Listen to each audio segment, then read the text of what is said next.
일단 문제를 보시고 어떤 문제를 이제 13문제 중에 3문제를 제할 건지 한번 제해 보세요.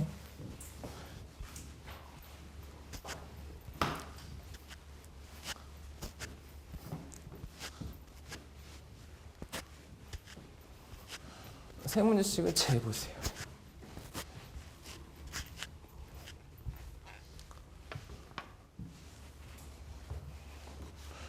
제해 보셨죠? 이것도 이제 뭐 시간이 많으면 이제 다 여쭤보시면서 하실 텐데 일단 처음에 여기다 적겠습니다. 121회 기출문제 풀이고 1교시죠. 첫 번째 문제 선정은 문제 선정. 그래서 저 같으면 어떻게 문제를 설정할 거냐, 선정할 거냐. 그래서 일단은 이 기출문제 풀이를 사실 제가 이제 오늘 유인물 드렸잖아요. 이렇게 제가 이제 이렇게 유인물 드렸기 때문에 사실 내용적인 거는 이걸 보시면 되게 정리가 잘 되어 있어요. 그래서 이제 부족한 내용은 이걸 보고 하시면 되시고, 이 이제 드렸던 이 총평을 제가 여기서 이제 읽는 수준으로 이제 하는 것은 의미가 없잖아요, 그렇죠? 그래서 제가 이 총평을 이제 만들면서 생각했던 그 내용들을 지금부터 설명을 드리려고 하는 거고, 첫 번째로 이 문제 선정이에요. 문제 선정. 수현님들이랑 저랑 이제 만약에 시험장 같이 들어갔으면 문제 선정하는 게 다르다는 거예요. 첫 번째. 그럼 저는 이 문제를 딱 보고 이제 뭐를 이제 그 문제를 선택하고 이제 어떤 거 이제 제할 거냐. 관점은 딱 하나예요. 관점은 내가 그림을 아는가? 이게 이제 내가 선택하고 싶은 거죠. 선택하고 싶은 거. 내가 선택하고 싶은 거. 그리고 내가 이제 제하려고 할 때 결국 이제 제하려고 한다는 거 이제 우리 옛날에 했던 것처럼 이제 풀기 싫은 문제 중에 고르는 거 아니에요, 그렇죠? 이번 시험이 어려웠던 이유가 풀기 싫은 문제가 3문제가 넘어가서 그런 거잖아요, 그렇죠? 그 3문제가 넘어가서 풀기 싫은 문제 중에 내가 무조건 풀었어야 됐는데, 이 풀기 싫은 것 중에 뭘 선택할 거냐, 이걸 뭘 선택할 거냐. 그럼 풀기 싫은 것 중에서 뭘 선택하냐면 일종의 답안을 만들어서 적어도 감점이 적을 문제를 선택한다. 적을 문제. 이건 다시 말해서 뭐냐면 아무리 노력해도 답이 있는 문제는 안 된다는 거예요. 답이 있는 문제는. 그러니까 답이 있는 문제를 피해야 된다는 거야. 답이 있는 문제. 그래서 일단 보시면 저는 이제 뭐 1번 당연히 하고 어려운 게 첫 번째 몰려 있죠. 2번 차선도색 휘도 기준. 이건 선택하면 돼요, 안 돼요? 알면 하는데 모르면 선택하면 뭐 적을 게 없죠. 휘도라는 것도 헷갈려 죽겠는데 휘도 기준이래. 그렇죠? 예를 들어서 차선도색 뭐 시공 방법이다. 차선도색도 내가 좀 잘 모르지만 어떻게 하는지 본 적은 있잖아요. 그렇죠? 그렇기 때문에 이제 차선도색 뭐 시공 관리 방안이다 이런 거면 쓸 수가 있는데, 휘도 기준이라는 거는 이거는 죽어뜯겨도 못 쓰는 거예요. 내가 이걸 내가 한 페이지 쓰든 두 페이지 쓰든 3페이지, 3페이지 쓰든지 간에 이거는 선택해서 답이 있는 거기 때문에 이건 점수가 안 나와요. 그래서 2번은 무조건 제해야 돼요. 제해야 돼. 3번 1, 2종 시설물의 초기치야. 초기치. 근데 이게 1, 2종 시설물은 뭐 안전장판에 있는 거 이제 대략 알잖아요. 그렇죠? 어디 있는 거. 근데 초기치라고 하는 거는 사실 이건 좀 애매해요. 애매해. 그래서 이거는 3번 선택할지 말지 좀 일단 애매한 상태로 있어요. 4번 빗물 저류조. 이것도 이제 그냥 빗물 저류한다는 건데 그래도 2, 3번보단 나으니까 일단은 넘어가 보시고. 5번 건설공사비 지수. 건설공사비 지수는 이 기출문제죠. 기출문제인데 이제 우리가 거의 계약제도에 관련된 문제 아니에요, 그렇죠? 그래서 이제 공사 금액이 달라지는 어떤 그런 내용 중에 하나인데, 이 건설공사비 지수라는 것 자체가 내용을 정확히 적지 않으면 이거는 점수를 받을 수 있어요, 없어요? 그러니까 이거는 예를 들어서 우리가 13번 있죠, 13번. 시설물의 성능평가 항목. 성능평가 항목과 이제 건설공사비 지수 두 개를 우리가 비교를 하는데, 성능평가 항목은 내가 이제 잘 정확하게 모르지만 선택해서 적는다 하더라도 이제 점수를 얻으려 먼저 건덕지가 있는데, 5번은 그런 게 없어요. 그렇기 때문에 5번과 13번과 비교했을 때는 5번을 선택하지 말아야 돼. 13번을 하고, 그렇죠? 그러면 쭉 내려가서 그럼 이제 2번이나 5번은 제하고 이제 3번이 좀 애매한 상태에서 쭉 내려가는데 6번 하고 7번 하고 8번이 걸리죠. 8번 횡단보도에서 시각적인 유도불로 설치 방법. 근데 우리가 이제 결국에 이 1교시에서 중요한 거는 3번과 8번 문제를 둘 중에 뭘 선택할지 그게 중요한데 3번과 8번 중에 초기치라고 하는 거는 예를 들어서 저는 모르는데 이 8번에서 횡단보도 시각장애인 유도블럭 같은 경우는 우리가 맨날 보긴 보는 거죠. 그렇죠? 이게 뭔지는 알잖아요. 이게 뭔지는 안다는 게 뭐예요?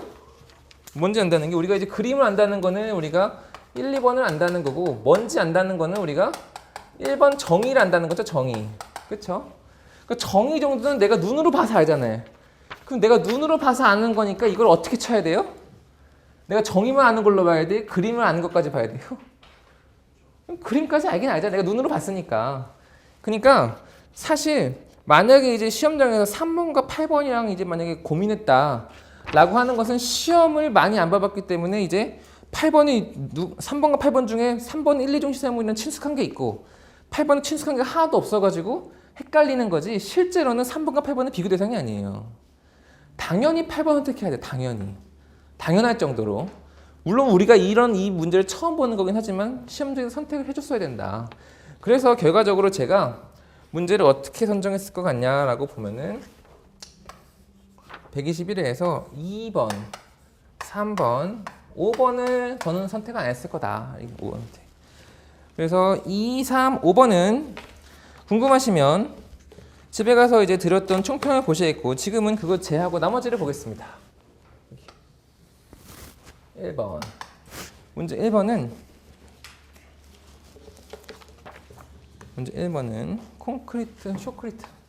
쇼크리트와 락볼트의 기능과 효과죠. 기능과 효과. 문제를 써야겠다. 이 문제를 딱 보시면 어떻게 생각해야 돼요? 아, 이건 할 수 있다. 이렇게 보시면 할 수 있다. 그래서 쇼크리트, 락볼트의 기능과 효과니까 이제 뭐 이게 안반 보강, 3인 보강, 이게 보강이란 말이에요. 그렇죠? 보강인데 이 문제를 잘 보면 이게 두 가지를 물어보고 보통 이렇게 물어보면 이게 포괄적인 문제 A랑 B 물어본 거잖아요. 그렇죠? 랜드 슬라이드 앤드 크리프. 두 가지를 물어보고 기능 효과를 물어봤어요.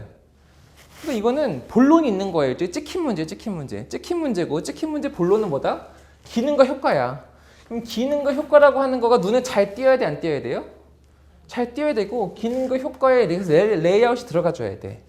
그럼 기능과 효과의 레이아웃을 뭘로 먹이냐면 예를 들어서 뭐 오징어도에 보통 표가 있는데 아니 플로차트 그 중에서 얘를 뭘로 한다? 표로 해줘야 되겠죠? 표로 해주는데 이 기능과 효과에서 기능 분류하고 효과를 분류하고 있을 수 있는데 사실 기능과 효과도 비슷한 얘기잖아. 그래서 요거는 뭔가 하나로 묶을 수도 있구나 이렇게 생각하는 거예요. 그래서 일단 우리가 여기서 생각해줘야 될 거는 뭐냐? 얘는 내가 표로 간다 이렇게 생각할 때 표로 가는데 그럼 표를 우리가 답안지가 이렇게 있는데 이렇게 그려볼까요? 답안지가 이렇게 있는데 이 중에 표가 어디 들어갈 거냐? 이게 어디 들어갈 거냐? 표가 이 본론이라 해가지고 첫 번째에 들어가면은 이 밑에가 본론 외에 이게 쭉쭉쭉 넣어야 하는데 이게 좀 우리 익숙하지가 않죠? 결국에 그럼 표는 원래 이제 기능 효과를 이제 가만 냅두면 요 밑에 표를 밑에다 비교표 넣어주는데 그게 아니고 본론이기 때문에 얘가 어쨌든 여기 가운데 들어가줘야 될 거 아니에요. 그쵸? 그래서 가운데 들어가줘야 되는 거고 가운데라고 하는 것은 대략 한 뭐 1, 2번이 아니고 뭐 2, 3번 정도 되는 거죠. 그래서 가운데 표가 들어간다. 일단 이게 첫 번째 생각이 들어야 돼요. 보고 기능 효과구나. 이걸 표로 들어간다. 그래서 표를 어떻게 만들어주냐면 표는 두 가지로 만들 수가 있죠.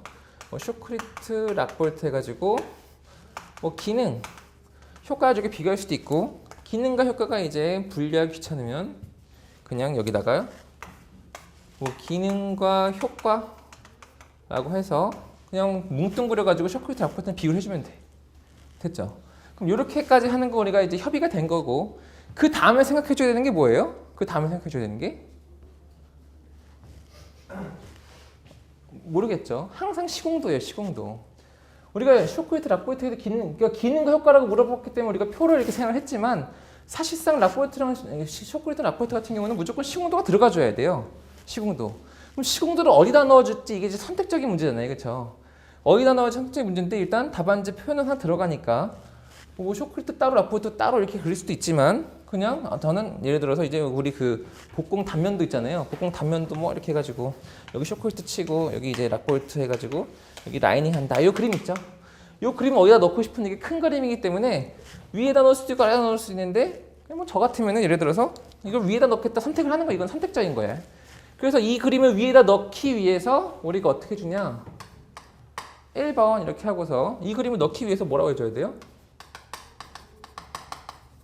안반, 보관, 뭐 시공, 단면도 라고 하든지 아니면 쇼크리트, 락볼트, 시공, 단면도 이렇게 하든지 어찌됐건 이 그림을 올리기 위해서 대제목을 달아주고 여기다가 노란색으로 이렇게 이제 그림이 들어간다. 그림이 들어가면은 이 그림이 들어가고 이제 바로 본론이 나와주면 좋으니까 얘는 2번이 되겠고 2번 이거 그대로 이렇게 이 문제 그대로 이렇게 와가지고 쇼크리트 락볼트 기는 거 효과 해가지고 본론 적어주고 그 다음에 뭐 3번 쇼크리트 4번 락볼트 이렇게 채워주면 되겠죠. 그래서 이렇게 가 아니면은 그냥 우리가 일상적으로 쇼크리트 쓰고 락볼트 쓰고 그 다음에 3번 표 해가지고 우리 이게 본론표죠. 본론표 넣어주고 그 다음에 4번 가주는데 그럼 쇼크리트에 대해서 설명 적어주고 락볼트에 대해서 설명 이렇게 가주는데 그럼 그림이 어디 들어가냐 그림이 그럼 쇼크리트 그림 여기다 따로 그려주고 락볼트 그림 이렇게 따로 그려주고 이렇게 그린 다음에 여기 이렇게 두 개를 그리면 여기다가 단면도 그리면 돼야 안 돼요? 안 되겠고 만약에 여기다가 이 단면도가 아니고 그냥 다 설명으로만 갔어 이렇게 처음부터 끝까지 설명이 쭉쭉 갔어 그럼 여기다가 요 시공 단면도라 해가지고 여기다가 이제 그림을 이렇게 넣어주면 되겠다 그림 이렇게 그래서 이 문제는 결국 이제 어떻게 답안을 구성할지의 문제인데 이 쇼크리트의 이제 기능을 적고 효과를 적고 이러면 쇼크리트라는 대제목 안에서 이게 되게 나눠지잖아요 근데 이렇게 보고 한 페이지 중에서 어쨌든 한 절반 정도의 페이지가 하나는 그림이 들어가, 표가 들어가고 하나는 단면도가 들어가면은 쇼크리트에 대해서 설명할 이 자체가 좀 작아진단 말이에요. 그렇죠? 이거 두 줄을 왜 못 써요? 왜 못 써? 우리 아는 거 다 써주면 되지. 락볼트도 두 줄을 왜 못 쓰냐고. 그렇기 때문에 이 문제의 이제 주 관점은 뭐냐? 본론을 이제 어떻게 집어넣을지, 표로 넣을 건지 그리고 내가 원래 그렸어야 되는 시공도를 어디다가 배치할지 이제 생각을 하고 답안지에 들어가면은 굉장히 훌륭하다. 그래서 여기부터 여기까지 몇 초 정도 걸릴 것 같아요? 한 10초 안에 돼야 돼. 이제 넉넉 잡아서. 딱 보고 이거 표. 그다음에 그림 어디 들어가지? 뭐 1번 이렇게 되는 거죠. 그렇죠? 이렇게 이제 관점은 잡는 거다. 그냥 첫 번째 쇼크리트 1번 쇼크리트 그냥 아무 생각 없이 펜으로 1번 쇼크리트 들어가는 거랑 이제 이게 뭐 이렇게 이제 구성 레이아웃을 먼저 중요하게 생각하는 거잖아요. 그렇죠? 레이아웃을 잡고 들어간 건 이건 좀 차이가 크다 이렇게 보시면 될 것 같습니다. 그래서 1번 이렇게 적어주면 답안이 이제 훌륭하겠고 그 다음에 2번, 3번 안 하기로 했고 문제 4번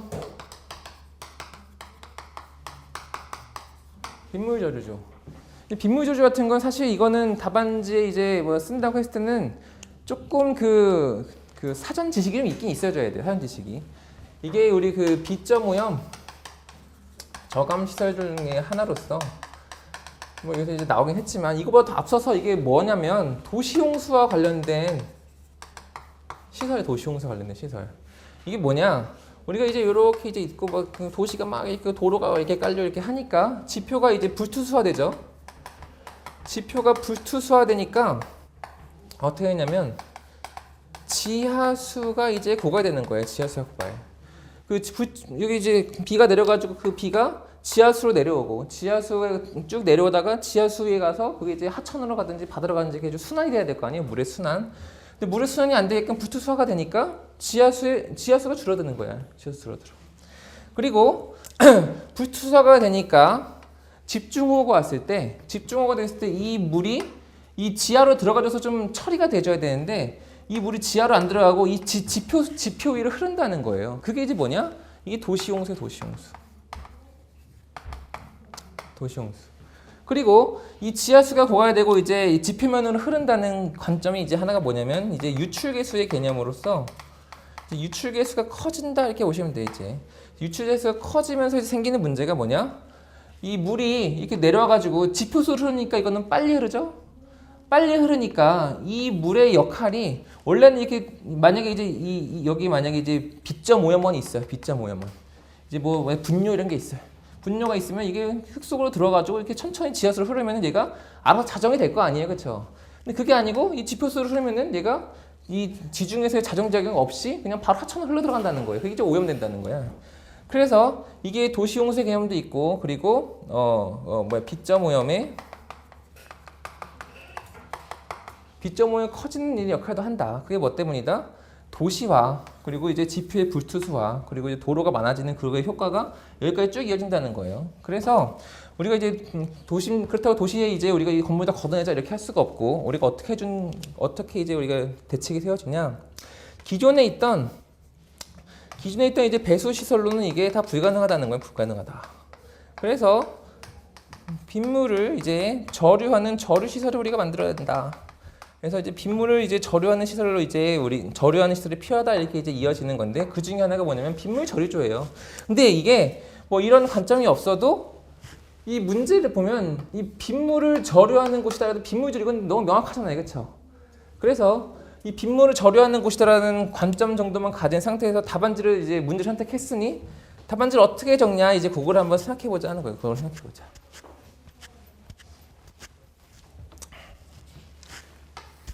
이렇게 답안지를 쓰는데 일단 정의는 적어줄 수 있죠? 네? 적어줄 수 있다는 말이 무슨 말이냐면 정의를 잘 적는 걸 의미하는 거예요? 아니면 뭐든 적을 수 있다는 얘기예요? 뭐든 적었어. 빗물을 저류하는 이제 뭐 철근 콘크리트 이제 뭐 박스 구조물이다. 뭐 박스겠죠? 원은 아닐 거 아니야. 구조물이다. 2번하고 뭘 넣어줘야 돼요? 2번? 그렇죠. 빗물 저류죠. 적을 때도 그냥 시공도 하시면 안 돼. 이제 이거 빗물 저류죠. 빗물 저류도 뭐 시공 뭐 설치도 이렇게 적었어. 그래서 어떻게 그려줘요? 내 만약 저류조 뭔지 몰라. 한 번도 몰라. 그래서 그냥 이거 쭉 해가지고 그냥 여기다가 이게 뭐예요 이게? 지하 박스죠.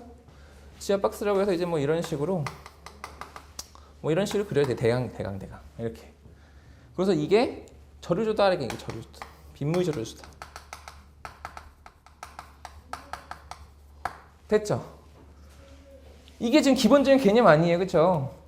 근데 이렇게만 그리고 끝낼 거냐 이거지 이제. 제가 이제 그 용어에서 뭐 선택과 유령 이런 이제 수업에서 뭐라 그랬냐면 이게 지금 우리가 모르는 문제 아니에요? 일종의 모르는 문제일수록 그림에다가 아는 것처럼 깔롱을 떨어야 된다 이렇게 얘기했었죠. 그래서 여기다 이제 우리가 아는 대로 좀 더 설명을 추가해 보자는 거예요. 설명을. 여기서 이제 무조건 들어가줘야 되는데 근데 빠진 게 뭐냐면 뭘까요? 강국수와? 강우. 강우 중요하죠. 강우겠죠. 강우. 강우 이렇게 되죠. 그렇죠? 강우 되고서 여기다 뭘 적어야 되면 빗물 저류조기 때문에 여기다가 뭘 해줘야 돼요? 이렇게? 잘하시네. 그래서 이게 빗물이 저류된 거예요. 그래서 빗물이 저류됐어요. 근데 이제 강우가 빗물이 저류되려면 어떻게 해야 되는 거야 이게? 예를 들어서 이렇게 해가지고 얘가 뭐 집수를 한다든지 침투를 한다든지 이렇게 할 거 아니에요, 그렇죠? 그리고 얘를 이제 어떻게 하는 거예요? 이제 모았다가 뭐 활용하는 거 아니에요, 그렇죠? 그래서 여기다가 이렇게 빼가지고 활용 이렇게 적어주는 거 활용. 그럼 여기다가 이제 뭐 하나 필터 같은 거 달아주는 거냐 필터. 이 정도 적은 거예요. 만약에 이제 이런 걸 내가 못 적었다. 그럼 뭐는 적을 수가 있냐? 여기다가 예를 들어서 이렇게 빼가지고 만약 여기 이런 거 못 적었어요. 그럼 여기다가 프리캐스트로 우리가 이 빗물 저류를 만들 수도 있고 현장 타설을 만들 수 있다. 이거 돼요, 안 돼요? 아니면 뭐 묵은 콘크리트, 뭐 RC, SRC 그냥 아는 대로 쓰는 거예요. 내가 이거를 그렇게 만들겠다는 거지 이제. 이게 만들고.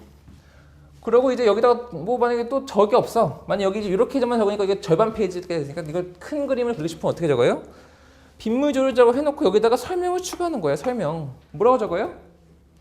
여기다가 뭐 빗물을 뭐 빗물을 뭐 저류하여 뭐 환경 친화적 뭐 시설물 네? 뭐 생각이 난다면 이제 뭐 비점 오염 뭐 저감 시설 뭐 이렇게 적는 거야 여기다가. 무슨 말이냐? 이렇게 이제 만들어서 적는 게 좀 어색한다 하더라도 이게 이제 프리캐스트 현장 타설이고 이 정의를 이렇게 옮겨가지고 여기다 적어주는 거 할 수 있잖아요, 그렇죠? 아니면 여기다 활용이라고 해놓고 이 활용이 옆에다가 예를 들어서 활용이라고 여기다가 이렇게 뽑아가지고 이렇게 뭘로 활용하겠어요 여기다가? 네? 뭐 생활용수, 뭐 공업용수, 네? 뭐 조경용수, 뭐 기타용수, 그냥 비상용수 아무거나 적는 거예요. 시험장에서는 아무 생각이 없잖아요 우리가. 그렇기 때문에 이걸 어떻게 접근하고 가는 거예요? 일단 내가 이렇게 그려주고 답안지에다가 설명을 쳐주는 방향으로 가는데 우리가 이제 이게 뭐 그 많이 적는 게 프리캐스트 생각해서 이런 거 적든지 아니면은 용어 내용을 여기다가 분명히 이 용어에 해당되는 게 그림에 들어가 있을 거 아니에요. 용어에 있는 거를 여기다가 이렇게 만들어서 적어주든지 아니면 일종의 이 활용 같은 거는 다른 데 제목을 가지고 오는 거 아니에요? 그렇죠? 원래는 3번 해가지고 빗물주를 활용 방안 해가지고 여기다 적어줘야 되잖아. 근데 그 내용을 그림처럼 만들어서 이렇게 설명을 깔아주는 거죠, 일종의. 아니면 이렇게 생긴 이제 뭐 박스를 그려가지고 옆에다 이렇게 추가해주든지. 무슨 말이냐? 빗물조류에 든 시험 문제를 놓고 모르는 문제지만 그림을 그리는 방법은 있다는 거야, 있다는 거야. 이 정도면 훌륭해. 이 문제가 이 정도로 나와주면 그림은 그릴 수 있다는 거예요. 이 정도로 나와주면. 됐죠? 빗물조류 시험도 그려줬어요. 그럼 우리가 이 딱 한 페이지에서 우리가 무조건 핵심적으로 해줘야 되는 게 뭐냐면 시공도인데 시공도 해결됐잖아요. 여기서부터는 편한 거야. 편한 거. 좀 많이 편하니까 뭐 아무거나 적어주면 되죠? 뭐 특징, 뭐 도입 효과라든지 목적 해가지고 어떤 제목을 달든지 우리가 뭐가 들어가줘야 돼요? 설명에 들어가줘야 돼 일단은. 왜냐면 그림이 큰 그림이 들어가졌으니까. 그래서 정의 적고 그림 적고 설명 적고 그 다음에 4번 딱 와가지고 이제 마음속에는 뭘 하고 싶어요? 비교표를 하고 싶지. 근데 비교표를 하려고 하더니 빗물조류는 뭐랑 비교표인지 모르겠죠. 그럼 여기다가 이제 뭐 빗물조류, 뭐 프리캐스트랑 현장 타설이랑 비교표해서 넣을 수도 있겠고 만약에 이제 비교표를 못 적어 그러면 그냥 뭐 시공시 유의사항. 시공시 유의사항 이거 뭐예요? 지하 박스 시공시 유의사항이니까 이거 그냥 이거 아무거나 적어주면 된단 말이에요. 그래서 쭉쭉쭉 설명을 가되 설명이 다소 정도 해주고 가는 거예요. 설명이 다소 정도. 그렇다고 했을 때 이 빗물조류에 대해서 이렇게 적는 것과 이렇게 이제 적지 않고 뭔가 여기서부터 이제 모른다고 해서 그림도 안 적고 그냥 설명을 깔아주는 건 천지 차이다 이 말이지. 그래서 문제 4번 빗물조류 같은 경우는 만약에 시험에 나온다 했으면 이렇게 적으셨어야 돼요. 달리 저 같으면 이렇게 적었다는 거였어. 나 같으면. 선생님, 그러니까 아직 그렇게 안 된다고 했죠. 근데 다음 시험에는 이런 건 이렇게 적어주면 된다는 거예요. 그래서 우리가 이렇게 적어주면 되겠다.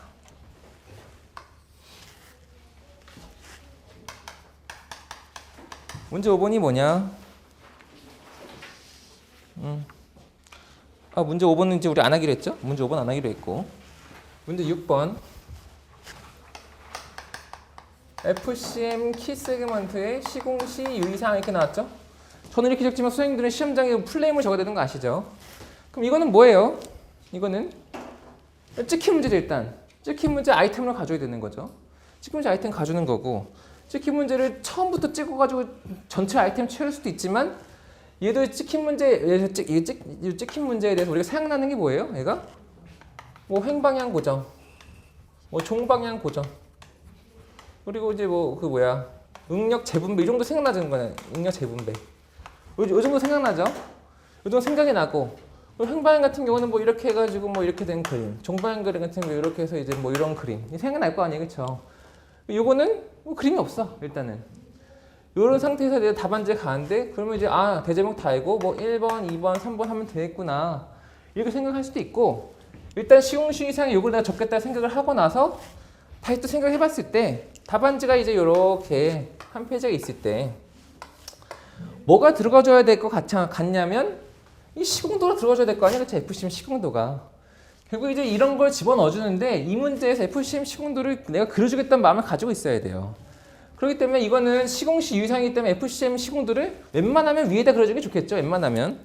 그래서 시작하자마자 1번 이제 본론 들어가기 전에 위에 들어가는 건데 FCM 정의 이렇게 하지 말고 그냥 FCM에 뭐 시공 상세도 뭐 이렇게 해가지고 FCM 이렇게 그려서 뭐 이렇게 그려 이렇게 해가지고 이렇게 쭉쭉쭉 그려서 이렇게 쭉 그려 이렇게 그려 어쨌든 FCM 그림을 그리라고. 그리고 나서 본론 2번 해가지고 이제 키 세그먼트 이제 시공시 유의사항에서 1, 2, 3 내려가는데 여기 큰 그림이 들어가잖아요, 그렇죠? 큰 그림이 들어가는데 이제 뭐 횡방향 고정 뭐 그림 그리고 횡방향 고정하면은 이게 좀 이제 이 그림이 큰 그림이건 작은 그림이 아니에요. 그래서 요 두 개를 횡방향 뭐 종방향 해가지고 뭐 이렇게도 넣을 생각을 한번 해보는 거예요. 그래서 이렇게 넣을 수 있지만 대신에 이러면 답안지가 좀 컴팩트해지니까 쭉쭉 뭔가 더 써줘야 되잖아요. 그래서 뭐 이게 좋으면 이렇게 하고 아니면 하나씩 적고 이렇게 하시면 되는 거예요. 알아서. 근데 이게 그림이 작아가지고 이제 만약에 들어가 준다면 그림 하나 넣고 밑에 설명 들어가는 게 이게 뭐 좌그림 우설명 여기는 이제 뭐 우그림 좌설명 정도로 들어가야 되겠죠, 그렇죠? 이렇게. 그래서 1번 그리고 2번 하고 이제 넘어가 주고 싶은데 내가 이제 이 응력 재분배돼야 되는 것을 이게 어떻게 보면 중요한 유의사항 중 하나잖아요. 그래서 이 중요한 유의사항을 내가 강조하고 싶잖아. 강조하고 싶은데 이제 여기까지 온 상태에서 얘를 어떻게 강조할까라고 보니까 얘는 시공 전후에 대해서 이제 플로우 차트를 일단 할 수가 있고 이 플로우 차트가 이제 두 단계니까 얘는 표로도 할 수 있다는 거예요. 표로도. 어쨌든 플로우 차트는 표든 뭐든 이제 먹여서 하고 싶은데 요거를 또 어떻게 고민이 되냐? 여기서 1번, 2번하고 여기서 키색을 들어갈 건지 아니면은 얘를 더 강조하기 위해서 대제목을 뺄 건지 이런 고민이 됐잖아요. 그렇죠? 근데 저 같으면 요 키세그먼트 응력 재분배는 대제목을 빼고 싶고 대제목을 빼고 싶기 때문에 여기다 표를 그려놓고 이제 대제목 빼고 싶잖아요. 그럼 요 2번하고 뭐가 들어가줘야잖아요. 그렇죠? 여기다가는 그냥 우리 그 키세그먼트의 요 우리가 횡방향, 종방향 응력 재분배 말고 다른 일반적인 유의사항을 여기다가 다소의 개념에서 이렇게 넣어준다는 거예요. 다소의 개념에서. 그래서 뭐 일반 세그먼트보다 더 짧게 키 세그먼트 뭐 시공. 그래서 이제 뭐 중요한 구조물이니까 뭐 정밀 시공 필요 뭐 이런 식으로 적어주는 거예요. 아무 말이나. 아무 말 적어주고 나서 대제목 3번에 와가지고 키 세그먼트의 응력 재분배 해서 이제 뭐 정정 구조물에서 부정정 여기는 캔틸레버고 여기는 연속복으로 바뀐다. 뭐 이런 식으로 적어주든지 아니면은 요거를 뭐 키 세그먼트 시공 전, 시공 후 해가지고 여기다가 표를 만들어 집어주든지 아니면 이렇게 표를 화살표를 연결하는 이런 도해로 집어주든지 그건 알아서 하는 거고 그거 더 중요한 건 뭐냐면 찍힌 문제 시공 주의사항을 아이템으로 가져다가 얘를 더 강조하기 위해서 대제목을 확 빼줬다는 거예요. 그렇죠? 빼줘가지고 응력 재분배에서 강조를 확 해주고 문제를 딱 끝내버리면 되더라. 그래서 이렇게 만들어주면 어떻게 되냐? 전체적으로 봤을 때 FC면 시공도가 들어가주죠. 시공도가 들어가지고 어쨌든 그 오차없이 시공해준다는 게 그림으로 표현이 되고 이렇게 들어가든 세로로 들어가든 그리고 응력 재분배에 대해서 눈에 확 띄잖아요. 그렇죠? 확 띄는 게 이제 마지막에 들어가준다. 그러면 중요한 내용이 탁탁 다 띄니까 FCM의 키 세그먼트에서 아는 사람이 모르는 사람이에요. 결국 이 시험 문제는 60점이라는 건 아는 사람이냐 모르는 사람이냐 이거 그냥 책 보고 공부했냐 이건데 이 정도면 아는 사람을 쳐줘야 된다는 거예요. 시공도도 들어가지고 자기가 들어가지고 이렇게 되면 그러니까 우리가 그 레이아웃이 굉장히 중요하다라는 내용이고 7번 거푸십 존치 기간과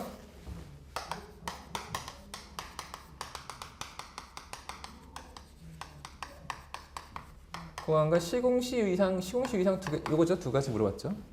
그래서 얘는 두 개를 물어봤어요. 두 개를 물어봤는데 이제 처음에 딱 보고 생각할 때 존치 기간이 이제 표 두 개가 있었지. 표 두 개. 표 하나는 압축 강도 시험, 하나는 압축 강도 시험 안 하는 거 이렇게 되죠. 표 두 개가 있었다. 근데 표 두 개가 생각이 다 나면 완전 땡큐고 생각이 하나만 나면은 좀 아쉽고 이런 경우예요. 시공시 위상이거나 시공시 위상은 이제 뭐 있지만 얘는 그냥 뭐 설명으로 이제 설명 가지면 되는 거고 그렇죠? 그래서 이제 가는 거예요. 그래서 이렇게 페이지를 놓고 봤을 때 거푸지 존치 기간 뭐 시유라고 했는데 처음부터 표가 항상 나오는 건 하여간 저는 좀 별론 것 같아요. 처음부터 표가 나오는 그래서 그냥 처음에 넣을 게 없으니까 개요 해가지고 거푸집은 뭐 중요하다 이렇게 적어줘요. 그리고서 2번 해가지고 거푸집 존치기간이라고 하고서 표 두 개를 내가 암기를 했잖아요. 그러면은 1번 압축 강도, 2번 안 한 거 해가지고 이렇게 표 집어넣어주고, 그리고 대제목 3번에 시공시 이상 해가지고 이제 동그라미로 쭉 이렇게 가서 다소해주면 되는 거예요. 되는 건데 이렇게 해주면은 이제 아까 암기한 거를 그대로 갖다 적는 거잖아요. 근데 내가 그 이 장판돼 있는 건 외웠는데 용어에 있는 이 두 번째 표는 안 외웠어. 표 중 하나만 생각나. 그럼 어떻게 하면 이게 빠지는 거죠? 그러면은 내 표 하나밖에 못 외웠네 하고서 여기서 이렇게 했다. 이런 거 다 필요 없고 여기에 이렇게 표가 이렇게 들어가는 거다. 이렇게 되죠. 그리고 시공시 위상이 올라가 가지고 여기다 시공시 위상 이렇게 들어간단 말이에요. 이런 사람 많아요. 왜냐면 공부가 완벽하지가 않으니까. 완벽하지 않으니까 이 정도만 해도 얼마나 훌륭해. 그렇죠? 오메가 파스칼 3분의 2 이거 하면 얼마나 훌륭하냐고요. 여기서 이제 시공시 위상 넣어주고 나서 이제 그 다음인데 그 다음에는 뭐가 들어가주면 돼요? 여기다가는? 뭐가 들어가주면 될까요? 여기다가?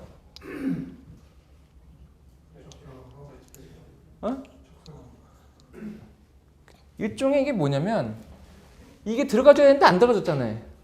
그러니까 내가 표 두 개 중에 하나만 들어간 거잖아요. 그러니까 여기까지는 내가 정답을 쓰는 건데 여기는 정답을 쓰지 않는 거잖아요. 그렇죠? 그럼 여기다가 다시 물어볼게요. 들어가줘야 되는 게 설명으로 들어가줘야 돼? 아니면 설명 아닌 다른 그림도해가 들어가줘야 돼요? 웬만하면 그림도해가 들어가주면 좋겠죠. 웬만하면. 그래서 아까 얘기하셨던 적산온도 해가지고 뭐 해가지고 이제 뭐 양생온도 이제 양생 기간 뭐 압축 강도 해가지고 뭐 이렇게 들어가서 옆에 이렇게 설명하기도 괜찮고, 아니면은 뭐 콘크리트 치갑이다. 뭐 치갑도 뭐 이렇게 해가지고 뭐 이렇게 해가지고 뭐 이렇게 해서 우리 그 여기 뭐 1m 0.5m 하는 거 있죠? 그거에서 이렇게 그릴 수도 있고, 생각보다 요 뒤에 부분에 적는 요 칸에 있는 어떤 그림은 이 그림 전체 그리고 밑에 설명 이렇게 안 들어가죠, 그렇죠? 보통 절반 페이지 그림 들어가고 절반 페이지 설명 들어가잖아요. 이 절반 페이지에 그림 들어가면 여기는 되게 쉬워요. 되게 쉬워. 여기다가 뭐 설명도 많이 넣을 필요가, 왜냐면 설명 여기 오른쪽에 많기 때문에. 그래서 중요한 건 뭐냐? 여기 이렇게 적어줬으니까 여기다가는 내가 아는 것 중에 대점을 고르는데 이 그림도해 중에 내가 좀 좋은 거, 거푸집 관련된 거. 아니면 이제 뭐 거푸집에 이제 뭐 그 구성해가지고 이제 뭐 간격제 이제 뭐 이거 표를 만들어 넣을 수 있겠죠. 뭐든 간에 레이아웃 먹여가지고 넣어줄 생각을 열심히 해줘야 된다는 거예요. 여기다가 이제 뭐 안전시 유의사항, 여기 시공시 유의사항, 안전시 유의사항 또 설명으로 이거 뭐 떨어진다는 얘기는 아니에요. 근데 굳이 선택을 할 수 있는데 여기도 설명인데 굳이 여기도 설명을 넣을 필요가 있냐 이거지. 어차피 이 문제는 이 지금 존치기간 이거 잘 쓰는 사람이 이제 왔다는데 그래도 좀 뭔가 특이한 게 들어가줘야 뭐 이것도 저것도 이렇게 할 거 아니에요, 그렇죠? 그러니까 핵심이 여기니까 여기는 좀 눈에 좀 띄는 걸 적어주는 게 좋은 문제가 문제 7번이다 하겠습니다. 문제 8번. 드디어 이 나온 블럭. 여기다 적을게.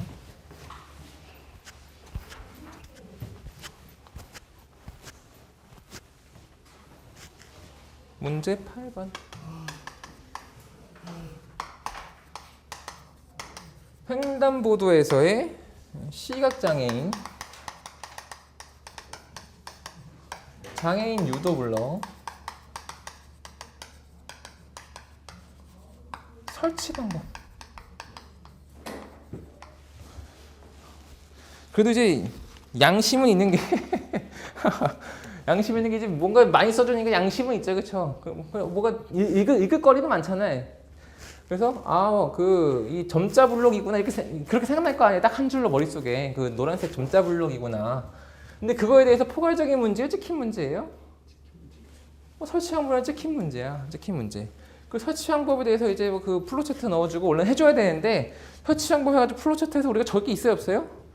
하나 없기 때문에 얘는 일종의 포괄적인 문제로 가주는 거고. 그래서 1번 정의인데 찍힌 문제에 정이기 때문에 그냥 정이라고 적지 않는 것도 있고, 내가 이걸 잘 모르는 문제이기 때문에 그림을 그려놓겠다 이렇게.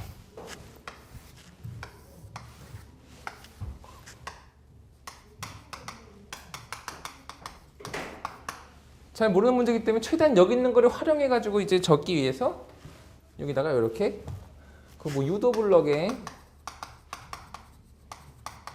정이라고 해서 일단 대조역부터 좀 길게 적어요. 좀 자신이 없으니까 대조역부터 좀 길게 적고 그냥 이거 그대로 적는 거예요. 횡단보도에서 시각장애인이 유도하는 블럭이다 뭐 이렇게 적어요. 그냥 그대로.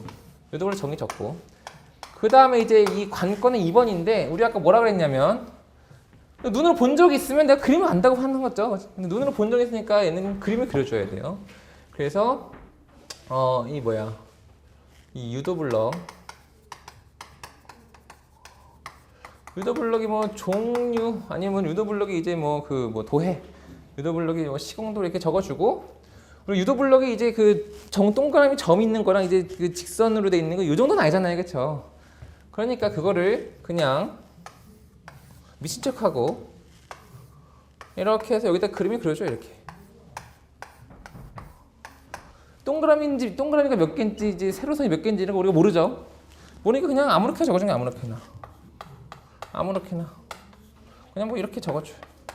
적어주고 이 블록의 이름이 뭔지 불명확하잖아요. 그거는 장명을 해. 그냥 뭐 점형 유도 블록, 뭐 선형 유도 블록. 이거 점이고 선이니까 뭐 이 정도도 나온단 말이에요, 그렇죠? 이렇게 나오고서 이제 이렇게만 적으면 이 그림 안에 표만 딱 들어가서 설명이 없잖아요. 설명이 없기 때문에 무조건 요 그림 밑에다가 이제 뭔가 적어줘야 돼. 그래서 뭔가 적어줘요.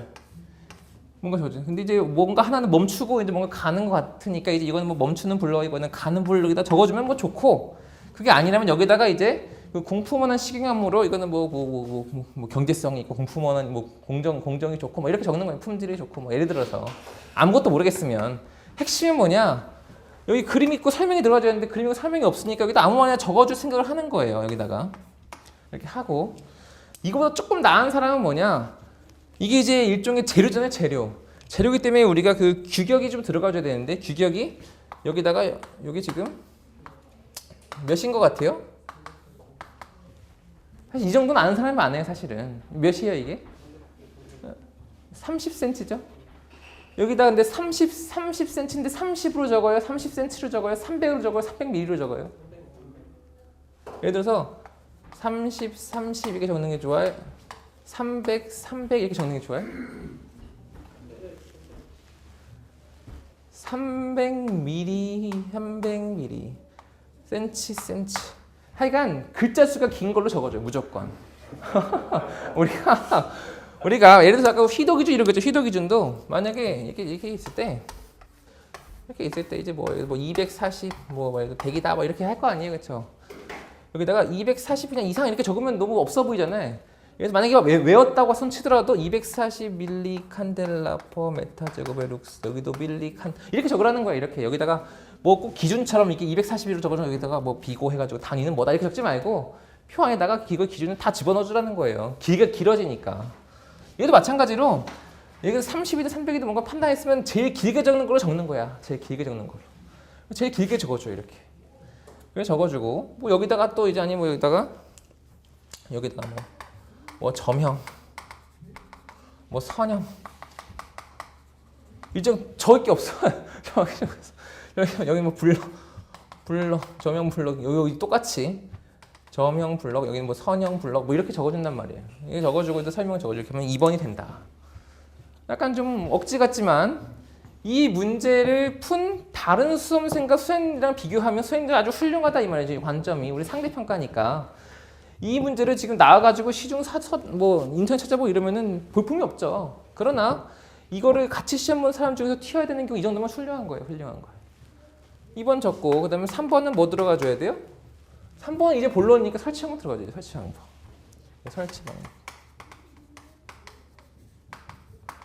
설치 방법 그냥 적당히 적는데 이제 제가 총평에도 적었지만 이제 뭔가 이제 조그만 거 연결해 가는 거잖아요. 그래서 이제 뭐 벌어지지 않게끔 이제 사이사이 틈이 없게끔, 그래서 이제 틈이 들어가서 뭐 물이 들어가지 않게끔, 이게 떨어지지 않게, 파손되지 않게 이런 식으로 적어주는 거예요. 이런 식으로. 그러고서 제제목 이제 4번에 와가지고 뭘 적어줘요? 뭔가 표를 집어넣고 싶잖아요. 표를 집어넣고 싶으니까 여기서 뭐 점형 블록과 선형 블록을 또 비교표를 넣을 수는 없잖아요, 그렇죠? 그래서 뭘 비교해볼까 이제 하다가 비교할 게 없죠. 비교할 게 없어요. 비교할 게 없으면 이제 뭐 플로우 차트를 가져든지 뭐 다른 걸로 가져오는데 사실은 이 문제는 그렇게 여유가 없을 거란 말이에요. 그러면 뭘 적어주냐? 이 설치한 것과 좀 다른 정도의 유의사항을 적어주는데 뭐 적어주냐? 유도 블럭에 파손 대책이라든지 뭐 파손이 되지 않던 뭐 유의사항이라든지 아니 파손 원인 및 대책이 가져오잖아요. 파손 원인 및 대책.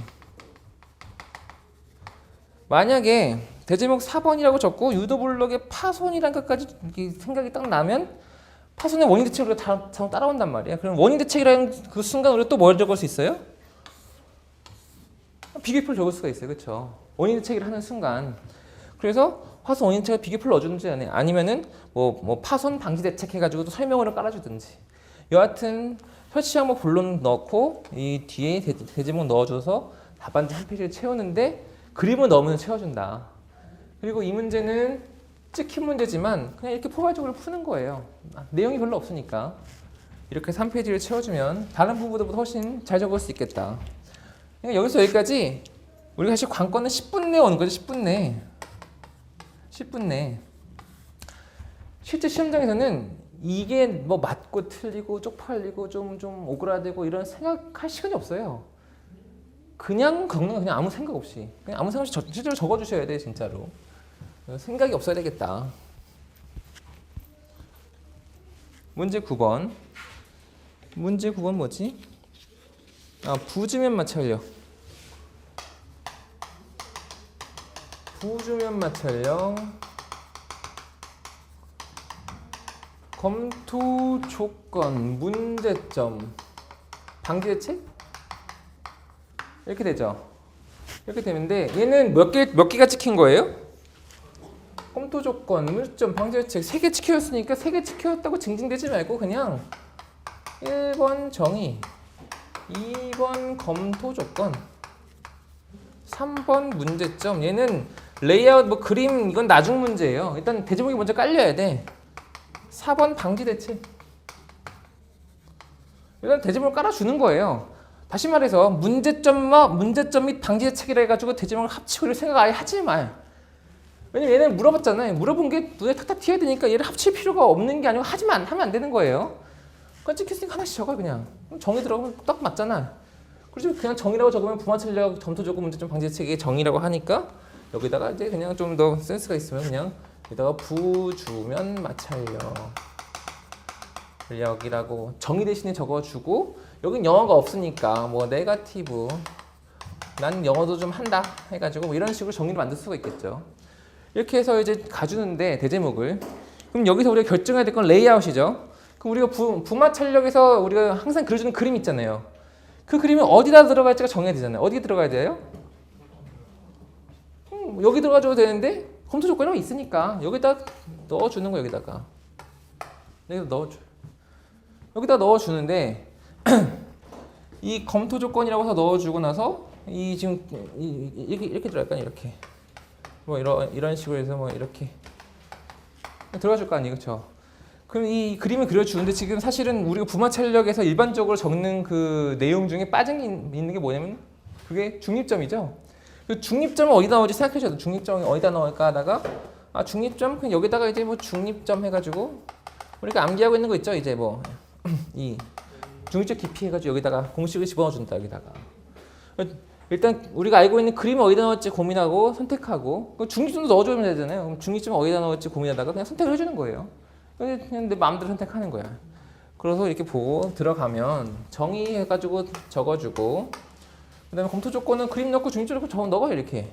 그다음에 문제점은 사실 이제 이게 문제점이 뭐 일반적인 거죠. 그래서 뭐 1번, 2번, 뭐 3번, 4번 뭐 집안 침하, 뭐 말뚝 파손 뭐 이런 식으로 적어주는 거 아니에요. 구조물 균열 적어주고 그럼 방지 대책을 여기서 이제 방지 대책만 남은 상태인데 이 방지 대책을 왠지 강조를 해주고 싶은 생각이 좀 들어주면 좋아요.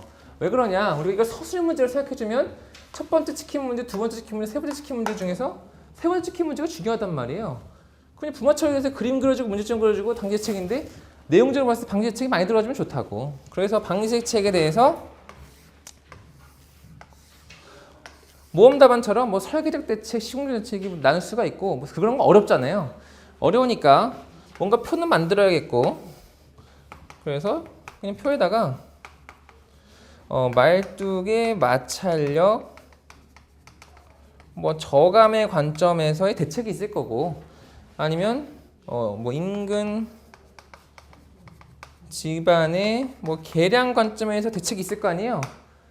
그냥 이런 식으로 표를 만들어 가지고 여기다가 그냥 말뚝에 대한 거 적어주고 그리고 뭐 집안 계량에 대한 거 넣어주고 핵심은 뭐냐면 뭔가 표를 넣어줘서 내가 대책을 강조해주겠다는 마음으로 여기 표를 집어넣어준다는 거예요. 그래서 우리가 잘 그리는 그림이 2번에 들어가고 설명이 들어가고 설명이 문제점 어차피 길게도 못 쓰니까 짤막하게 이제 두 줄 들어간 다음에 방지 대책을 이렇게 표로 강조해주는 게 중요하다. 라고 해서 부마 출력에 대해서 누가 다 적는 건데 이 세 개 찍힌 문제에서 이 그림과 이렇게 표를 표현하는 거는 또 다른 문제예요. 그렇기 때문에 이 정도로 하면은 제 생각에는 득점을 괜찮게 할 수 있지 않을까 생각을 하고 그다음 10번 댐 관리 시설 분류.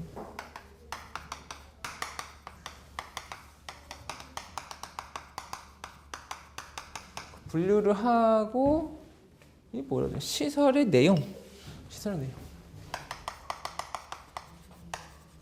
그럼 일단 댐 관리 시설이라고 하면 뭐가 생각나줘야 되면 검사랑의 생각이 나줘야 돼요. 그리고 수업 시간에 검사랑 위치에 따라서 이제 뭐 상단, 중단, 뭐 기초에 이제 뭐 검사랑, 기초 갤러리 뭐 했던 생각이 사실 좀 나줘야 좀 쓸 수가 있어요. 안 그러면 그냥 검사랑을 써든지 간에. 근데 이 관리 시설 분류라고 했기 때문에 뭐 그런 게 생각이 나주면 좋은 거다.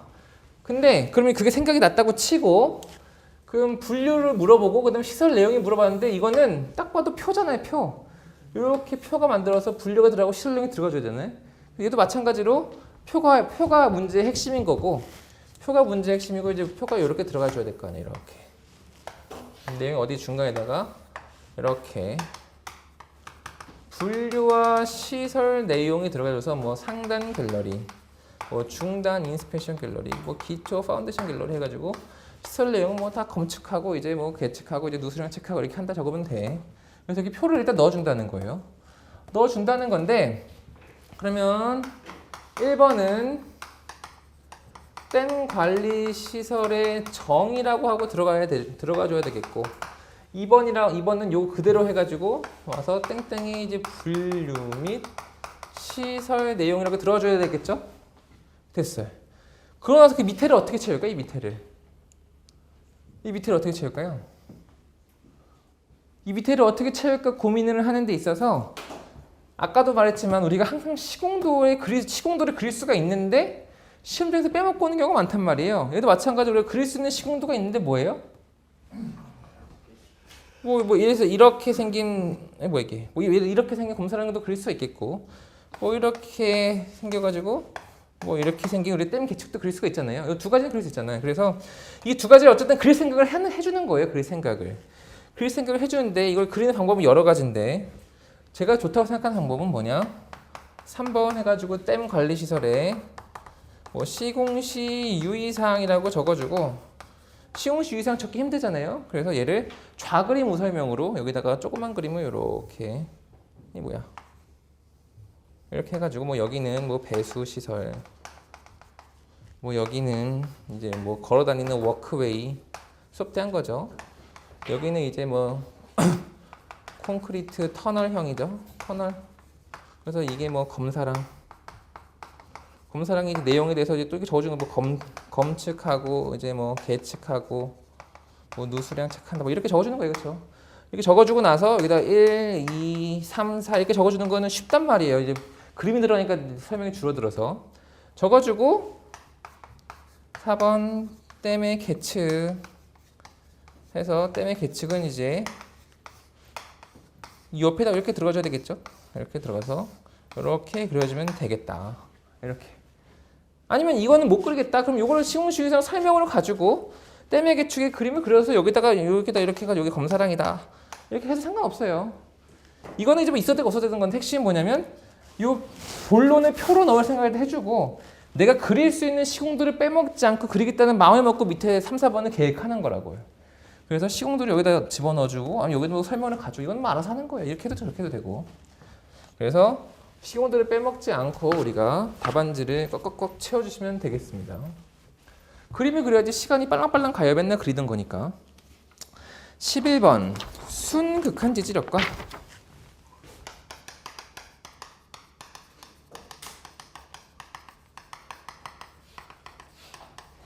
보상기초인데 사실은 이 문제는 순극한지지력 문제예요? 보상기초 문제예요? 더 큰 개념이 뭐예요? 보상기초죠? 그래서 또 보상기초라고 생각이 드니까 1번 해가지고 보상기초의 정의식으로 해가지고 이제 적어주는데 이제 보상기초가 영어로 compensate foundation 적어주면 좋긴 좋겠죠. 이렇게 적어주고 보상기초. 그럼 이번에 그림을 그려줘야 돼요. 그림. 그래서 보상기초 이제 시공도가 들어가주겠죠. 보상기초 시공도 이렇게 들어가주는 거예요? 아니면은 여기 대제목 2번을 요거 문제 그대로 따가지고 이렇게 적어줘야 돼요? 어쨌든 문제는 순극한 지지력과 보상기초에 대한 문제이기 때문에 우리가 보상기초 정의 적고 시공도를 그리려고 한다고 하더라도 대제목을 이렇게 가져야 되는 거예요. 그러고 나서 이렇게 교재에 있는 그림을 그려주고 그럼 이 그림을 그린 다음에 뭔가 이제 이 순극한 지지력이 있잖아요. 그럼 극한 지지력이 이 땅에 대한 거예요? 이 건물에 대한 거예요? 땅에 받친 지지력이 지지력이라는 얘기가 하잖아요. 그래서 이렇게 해가지고 여기다가 순극한 지지력이라고 적어야 돼? 안 해야 돼요? 당연히 적어줘야 되겠죠. 당연히 적어줘야 돼요. 이거를 뭐 QU 네트라고 적을 수 있는 사람은 최고 좋고 이렇게 못 적는 사람은 한글이라도 이렇게 적어줘야 한단 말이에요. 한글이라도. 그리고 이제 여기다가 이제 뭐 이거는 뭐 보상기초, 이거는 뭐 구조물 중량 W 해가지고 이렇게 가고 여기는 뭐 배토 중량하고 하고서 배토 중량이라고 하면 이제 흙의 중량이란 거죠. 그러면 여기다 이렇게 근입 깊이 DF라고 하고 여기 이제 감마 T라고 했을 때 배토 중량은 감마 T에 DF를 적을 수 있으면 좋고 못 적으면 어쩔 수 없고 이건 알아서 하는 거예요. 그런데 여기서 이제 또 말씀드리고 싶은 거는 이 사실 순극한 지지력은 이게 제곱미터당 아니면 단위 면적당 일종의 중량이잖아요. 그렇죠? 단위 면적당 힘. 근데 이 중량은 단위 면적당 힘이 아니고 그냥 중량이잖아요. 그렇죠? 근데 요거는 감마 T다 이게 밀도니까 밀도에다가 D라고 하는 길이를 곱하면 얘는 단위 면적당 이제 압력이니까 요거랑은 단위가 같고 요 두 개랑 얘랑은 단위가 다르잖아요. 이런 거를 신경 쓰는 건 기사고 이런 거 신경 쓰지 않고 그냥 아무렇게나 생각나는 걸 적는 게 기술사라는 거예요. 이거는 아무렇게 이거 좀 이렇게 적어줘야 돼. 정확히는 여기다가 요 전면의 너비인 A를 나눠줘야 되죠. 이거는 나눠주는데 우리는 그런 게 필요가 없고 그냥 구조물 중량이 있고 배토 중량이 중요하고 이거잖아요. 이게 어디 있는 거예요? 이렇게 박스 쳐 있는 그 용어책에는 거기에 나오는 거잖아.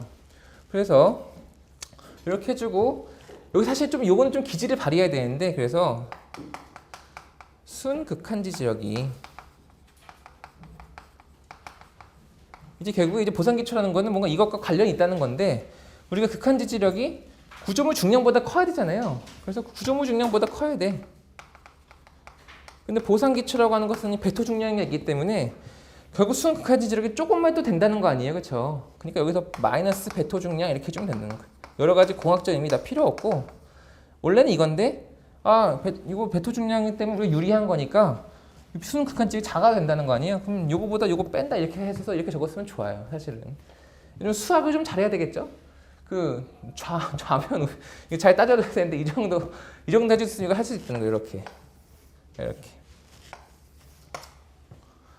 이렇게 하고 이제 대제목 3번을 뭘 넣을지냐 이게 사실은 중요한데 이런 게 사실 중요해요.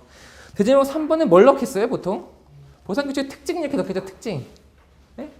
보상기초 특징 이렇게 넣는데 그렇게 넣지 말고 사실 여기서 보상기초라는 단어가 중요한 것 같아요. 순극한 지지력이 중요한 것 같아요.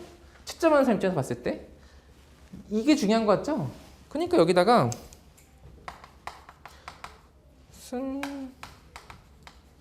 극한 지지력이 꼭 뭐 관련된 거 뭐 적고 싶잖아요.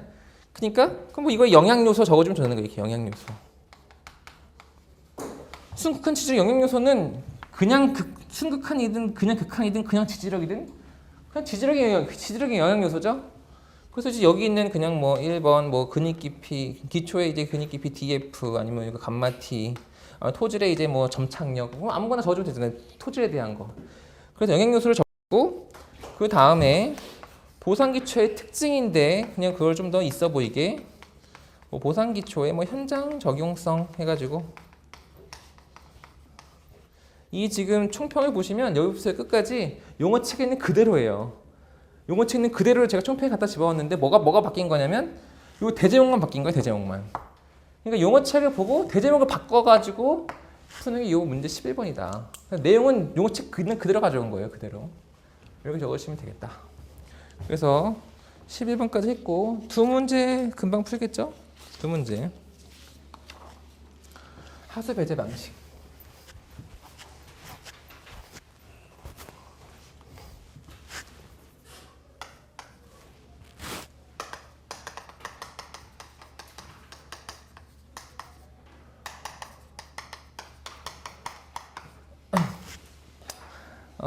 그리고 분류식.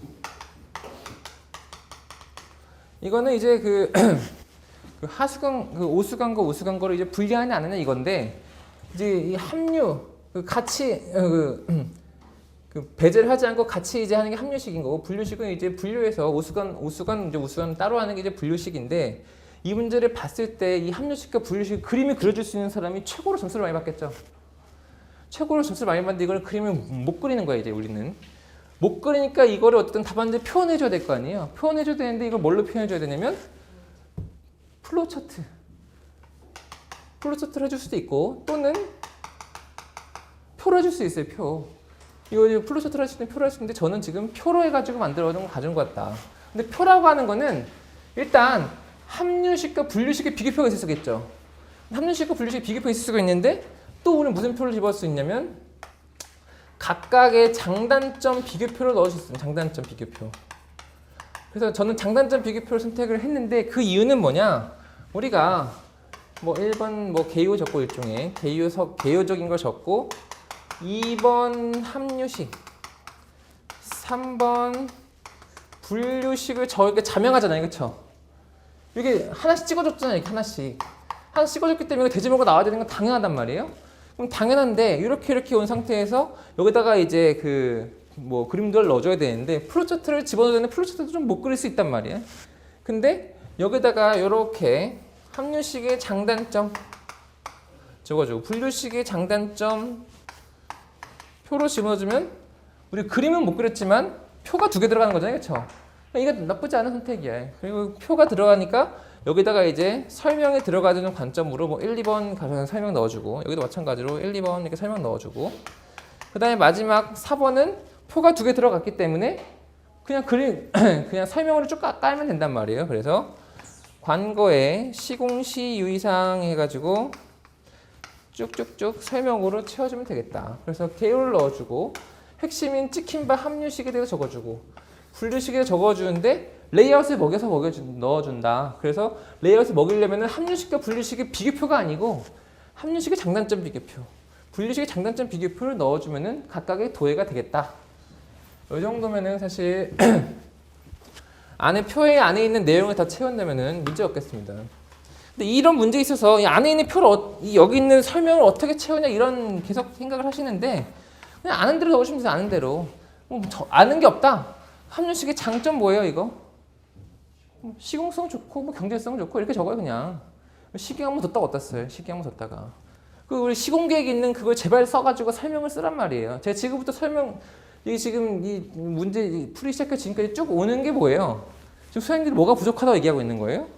이 설명을 지금 잘 못 적어서 설명을 보완해야 된다는 거예요? 아니면 여전히 설명은 필요 없고 그 답안지를 잘 구성해 주는 게 중요하다는 거예요? 그럼 여전히 답안지를 구성하는 게 중요하다는 거예요. 내가 아는 거를 잘 갖다 끼워 맞춘단 말이에요.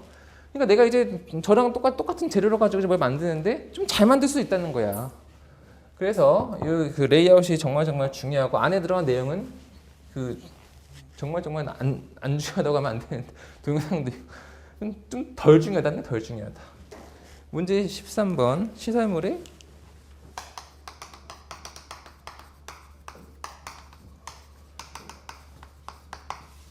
이건 간단해요. 시설물 성능평가 항목이라고 해서 모르잖아요. 모른다. 그럼 어떻게 생각해줘야 돼? 얘가 시공 중이에요? 시공 후예요? 유지관리, 시공 후죠? 유지관리, 시공 후. 성능평가가 뭐야 얘가? 성능이 떨어지지 않는지 본다는 거 아니에요? 그럼 여기서 보고 우리가 뭐가 생각이 나줘야 되는 거예요? 뭐가 생각해줘야 되는 거예요 여기서? 콘크리트 내구성 저하. 네? 표면계란이 뭐예요? 그 우리 뭐 곰보라든지 아니면 뭐 기포라든지 이런 거 있잖아요. 아니면 염탄에 도운 거 그게 다 이제 내구성 저 아니에요. 내구성 저 뭐 크리프, 뭐 릴렉세이션, 아니면 이제 뭐 우리 뭐 토크치, 뭐 비파괴 검사, 아니면 뭐 계측, 아니면 뭐 우리 프리세스 긴장력이라든지 뭐 이런 거 생각나는 것들 뭐 이렇게 있을 거 아니에요. 요 뭐뭐가 생각이 났는지는 알아서 생각하는 거, 알아서 생각나는 정도. 중요한 건 뭐냐면 성능평가 항목을 물어봤잖아요. 항목을 물어봤기 때문에 얘를 이렇게 해가지고 이런 표 안에 집어넣어야 된다는 거예요. 이런 표 안에 표 안에 여기 항목을 집어주고 내구성 저하는 뭐뭐 때문에 생긴다. 크리프는 뭐다. 이렇게 적어주는 거예요. 이거에 대해 설명해 주는 거야. 이 성능 평가를 이런 걸 해준다는 거예요. 또 뭐가 있어요? 뭐 터널 비계측, 예를 들어서 터널의 계측 관리, 뭐 예를 들어서 뭐 내공변이라든지, 아니면 뭐 수평변이, 아니면 지표면 치마 이런 거 적어주면 되잖아요, 그렇죠? 그리고 이제 뭐 교량의 뭐 처짐, 교량이 뭐 중앙 처짐 이렇게 적어주는 거예요. 슬라브 처짐, 교량 상판 처짐 이런 거 적어. 사실 실제로 관리해줘야 돼요. 교량의 처짐은 처짐 관리해주고, 뭐 터널 라이닝 균열. 이거 다 적어줘야 되잖아요, 그렇죠? 이런 거 다 적어주고 나서 여기다가 저 항목에다 적어주고 이 설명 깔아주고 이걸 표로 집어주면 시설물 성능평가 항목이란 말이에요. 그러고서 이제 이 위에다가 이거 2번 대제목 2번 해가지고 이제 항목이고, 그럼 첫부터 표가 들어가게 그러니까 1번 해가지고 정의 들어가도 되고, 아니면 이게 시설물 성능평가는 어떤 제도잖아요. 그러니까 얘 제도의 이제 목적이라든지 뭐 도입 배경이라든지, 왜 도입하고 왜 목적이에요? 얘가 시설물이 망가지지 말라고 적어주고, 쭉 적어주고, 만약에 공간이 좀 남아, 공간이 남으면은 뭐 예를 들어서 성능평가 대상공사 모르지만 대상공사라고 적어요. 이제 뭐 1, 2종 시설물 적어주고, 이제 뭐 아니면 우리 도로교량 때 항마천 있잖아요. 저 도로교량 때 항마천 좀 자세히 어떻게 적어요 그거를. 도로 뭐 교량 뭐 예를 들어서 교량은 뭐 하천 교량 뭐 해양 교량 뭐 이런 아무렇게 적는 거예요. 뭐 터널 뭐 장대 터널 뭐 도로 터널, 아니면 항만 같은 것도 암벽 항판에 나눠 적으란 말이에요. 뭐 수문 이렇게.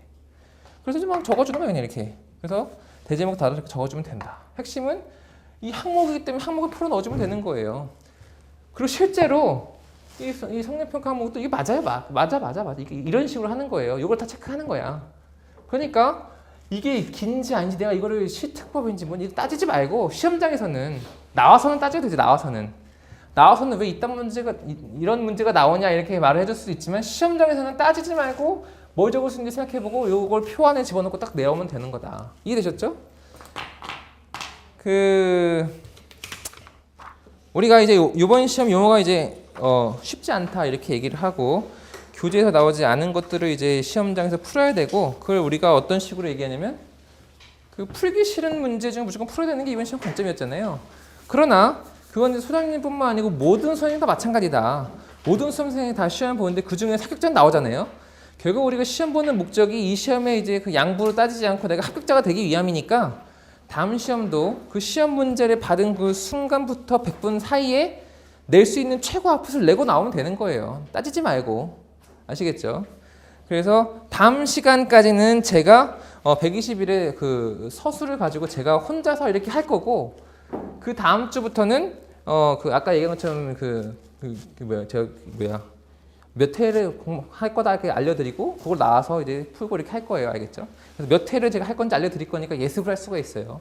알아서 예습을 하시고 오시면 될 것 같습니다. 그러면 수고하셨고 10분 쉬었다가 시험 보도록 하겠습니다.